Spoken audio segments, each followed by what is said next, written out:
If I could have your attention here in the Media Center, we'll continue on with today's Monster Energy NASCAR Cup Series media availability, and we're joined by Ryan Blaney, driver of the number 12 Dex Imaging Ford for Team Penske. Ryan entering this race as your points leader in the Monster Energy NASCAR Cup Series. Ryan, how's your week been after Daytona, and how eager were you to get back on track here today in Atlanta?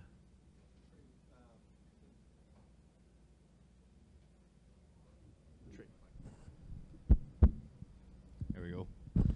Yeah, it's been pretty relaxed, to be honest with you. We didn't really do much. You just do your typical debriefs, and it was nice to be home after 10 days of being in Daytona, and the weather was pretty nice in North Carolina too, which was just that much better. So excited to get back to the racetrack. You know, it's always nice to have a little bit of downtime from the 10 days you're down in Daytona, but you know you're ready to get back to the racetrack, and this place is awesome. You know, we're slipping and sliding, and just a fun place to come. We struggled a little bit in practice today in qualifying trim, but I thought hopefully we can get a little bit better. But yeah, it's nice to be back, and nice to be you know, just getting the season starting to roll. Okay, we're going to open the floor for questions. If you have a question, we'll get a wireless mic to you. Raise your hand. We'll start here with Mike. Go to Jacob, then Jerry. Mike Hembry, USA Today. Ryan, do you leave Daytona pleased with how really good you did, or disappointed with the fact you couldn't close it out and it wasn't really your fault?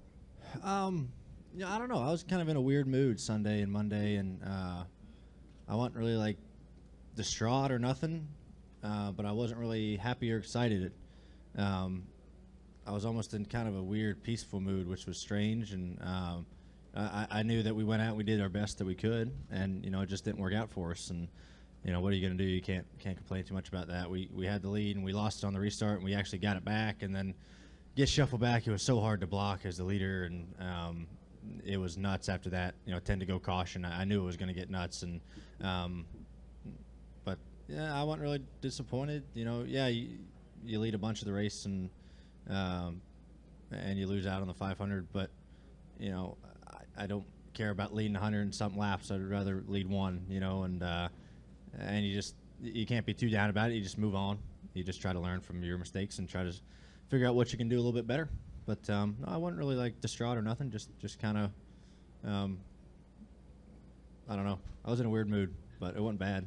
So go to Jacob, Jerry, Bob, and Ben. Jacob Zillin, Race Chaser Online, Performance Motorsports Network. Ryan, welcome to the top of the heap. I know it's taken a couple years, and in your first race with Team Penske in the 12 car, no less. I know it's only one race, but what's that feeling like to look at the point standings and find yourself at the top of the list? And you know, now that you see the speed you had even at Daytona, how do you go forward and replicate that? I'll be honest with you, I haven't even looked at the points. If you wouldn't have told me that, I wouldn't have even known I was a points leader. You know, it's not somewhere you're going to be sitting for 37 weeks. You just try to go out there and, you know, do the best you can. You know, honestly, we haven't really like raced yet. You know, we haven't got to a track where, you know, you're working on your car throughout practice to try to get to handle on long runs. And Daytona, you do a little bit of that, but it's, you know, it's not like here or Vegas or Phoenix. So, yeah, I haven't even paid attention to that. You just try to focus on, okay, how can we go into Atlanta and try to have a good run and go try to win the race. That was really my main focus. I haven't really paid attention to the points or anything like that. I want to win races, and the points thing is kind of last on my mind. Maybe unless, you know, we get closer to playoff time and I don't have a win, you start focusing on the points. But definitely early in the season, you just want to get a win and try to start the season off on the right foot. You're good. Jerry, Bob, and Ben. Jerry Jordan, Kicking the Tires.net and PRN. Ryan, your genuine appreciation and interaction with the fans is kind of like, you know, something other drivers obviously could learn from. But did you train yourself to do that? How did you become the guy who just goes out there and has lunch with a fan at, you know, in Orlando? Or what made you become so fan interactive and friendly? I don't really know, to be honest with you.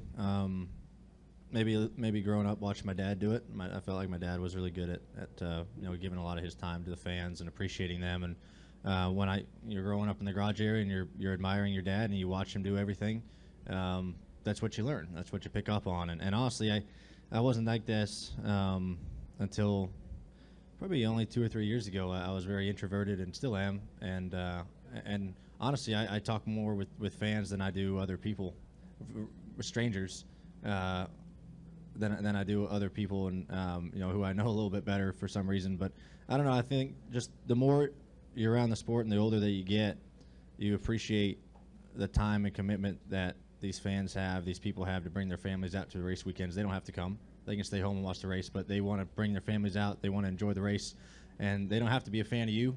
No, they don't even know you. They're a fan of how you drive or how you are off the track. So I feel like if you get to meet them and kind of, get a little bit more of your own personality to them, that's the least we can do to appreciate everybody. But I don't know. It's really only been that way for a couple years, and I think it was mainly just, like I said, watching my dad and growing up in the sport. Go to Bob, then to Ben, then to Lee. Bob Pockers, ESPN. You're good friends with Bubba, so I wanted to ask you, how much do you think all the cameras and attention, if at all, kind of not necessarily bothered him, but weighed on him, and the whole kind of Daytona 500 experience weighed on him? And could he have handled all of that 3 or 4 years ago? Yeah, I thought he did a really good job of handling it well. That was a long, week and a half in Daytona. But honestly, when they made that 43 announcement, he was getting blown up on, doing media stuff and social media and things like that. And I thought he handled it well. But at the actual at-track stuff, he did really well. And it's funny, I'll actually tell you all a story of. It was, I think it was right when I got down to Daytona. Maybe Friday, and I was watching quarter midget races over there in the infield, and Dale Jr. gives me a call. And he's like, "Hey, I need you to go call Bubba and calm him down, because I think he was getting really overwhelmed with all the media and the pressure that was kind of being bestowed upon him, and we haven't even got started yet." And he and I had a little bit of a talk, and not really a talk, but just trying to relax him and telling him that he deserves to be here and don't let all that other stuff. It's a good thing that he's getting recognized on all forms of TV and entertainment and media and things like that, and don't see it as pressure, see it as a well-deserved opportunity that he got. But I think he dealt with it really well, and he proved that Sunday when he was able to kind of put all this behind him and then just go out there and race. And I don't think he could have handled that a few years ago. I think he's matured a lot over the past 2 or 3 years. And honestly, I feel like him sitting out a little bit last season really matured him a lot and made him appreciate the chances that he gets and the opportunities. And I think that humbled him a lot and made him grow up. And but no, to answer your question, I don't think he could have done it 3 or 4 years ago. I think he did a really good job of dealing everything, with everything on the track and off the track. And I'm pretty proud of him for that. So. Go to Ben, then to Lee, then to Caleb. Ryan, Ben White with Lexington Dispatch over here. Can you talk to me just a little bit about how much you can go to Joey Logano and Brad Keselowski for their experience? If you've got questions, can you readily go to them and say, "Hey, I've got a problem," or whatever, as far as driving or anything for that matter?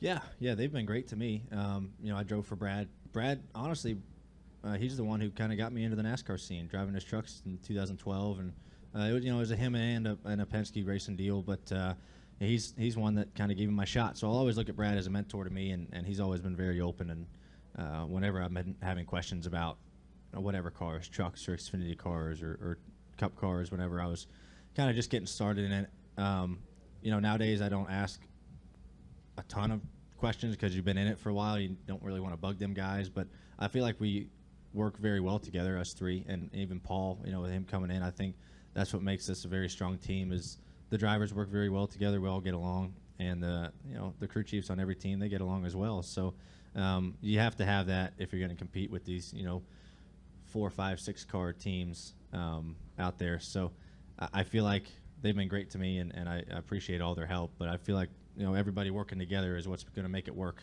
and I feel like we do that very well. Yep. Go to Lee, and we'll wrap up with Caleb.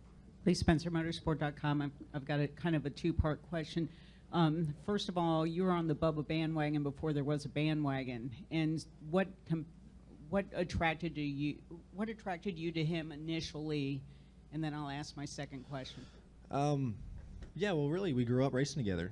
We grew up racing these Bandolero cars when we were, 10 years old. And when you're that age, him and I are the same age, and when you're that age, you're kind of just getting started. It's mostly just about making friends at the racetrack. There's not a lot of people your age that young at the track, so he and I became friends that early. And then we kind of split up when he did late model stuff. I did a different form of late models, and then he was doing K&N stuff when I was, and trucks, and we lived really close to each other. And then we just became friends both on and off the track. And I don't know, he's a very, very humble guy, and he's been someone who's I appreciate friends who've been there since the beginning, since you've been really, really young, and I feel like you can appreciate them. They're not just ones who come and go. They've been friends since your childhood, and I like to try to keep as many of those as I can. But just someone I've known for a long time who've, we just happen to race together, and it's cool we're racing together now on Sundays, and just someone, a childhood friend. It's good. And he's in a similar situation that you were in when you went to the Wood Brothers. There's really only two organizations, the Wood Brothers and the Pettys, that have been there since day one. The kind of spark that you brought to the Wood Brothers was probably the biggest hit, when you won especially, that they had had since Trevor Bayne won the Daytona 500. The kind of attention Bubba's getting right now is probably the most attention that car's had since the King got out of it. Have you talked to him about that responsibility that kind of goes along with that, or have you been able to share notes? Because that's a lot to put on the shoulders of somebody your age. Yeah, I mean, it's that's a good comparison. I thought it was cool when we were both driving the 21 and 43 last year, in a few races. And I think I sat back and I told him, I'm like, man, we're driving two of the most iconic cars in NASCAR. That's really, really special that we've been able to do that. But I think he can have a huge impact on that race car and that team. And I don't think can't think of any better driver to put in that thing with And I remind him, I'm like, dude, you're driving for Richard Petty, and that's really special. You should definitely appreciate that race team, that history, what Richard has done in the sports, and him and Inman. And I know they're really excited. I've gotten to talk to Richard and Inman a little bit, and they're they're happier than ever, I feel like, with him and the job he's doing. So I think sky's the limit for him and that race team as far as growing that team to where it needs to be. And I wish them the best. I think they're going to do good. They looked really good today, and hopefully they can keep improving and keep getting better. That team seems to be really good. And I like Drew, who's the crew chief on that car. I think he does a great job also. But yeah, I think that he can do some really great things with that team and grow it to places where I don't think it's ever been before in recent years. Caleb Whistler, KickingTheTires.net. Have you guys as a team and an organization discussed the risk versus rewards in short pitting with the new pit crew rules here? Yeah, it's a good question.